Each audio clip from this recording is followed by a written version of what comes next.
Bago sabay-sabay na nagtungo sa Camp Crame ang pamilya Estrada para sa pagsuko ni Senador Jinggoy Estrada, naging emosyonal ang pagtitipon ng kaniyang mga kaanak at kaibigan sa kanilang tahanan sa North Green Hills sa San Juan.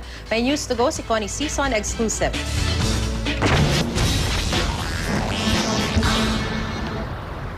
Sa eksklusibong kuha ng GMA News, makikitang namumugto ang mga mata ni Senador Jinggoy Estrada nang dumating sa kanilang bahay sa North Green Hills, San Juan, kung saan maagang nagtipon-tipon ang kanyang mga kaanak at kaibigan.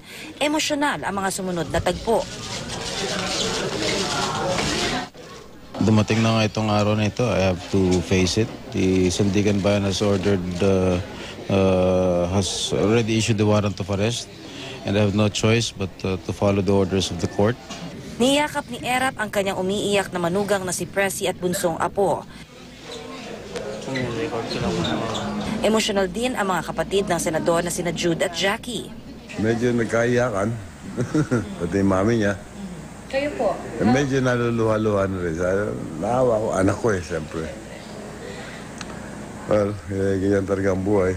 Lungkot at inis naman ang nararamdaman ni Dr. Aloy na kapwa nadadawit din sa pork barrel scam. I'm hurting, pero I'm okay. Wala akong kaso. Di kasuhan nila ako na lang. Huwag na lang ito anak ko. Ano hong nararamdaman ninyo ngayon bilang ama? Siyempre, gusto ko masamahan siya. Hindi pwede lang. Na-experience na namin dalawa yun. At napatunayan, nung 2 taon at kalahating nasayang sa kanya, ay napatunayan wala siyang kasalanan.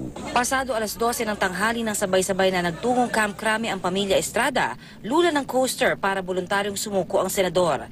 Sa parehong bahay noong 2001, inaresto ang mag-amang Estrada para sa kasong plunder, kung saan naabsuelto naman ang senador. Connie Sison, GMA News.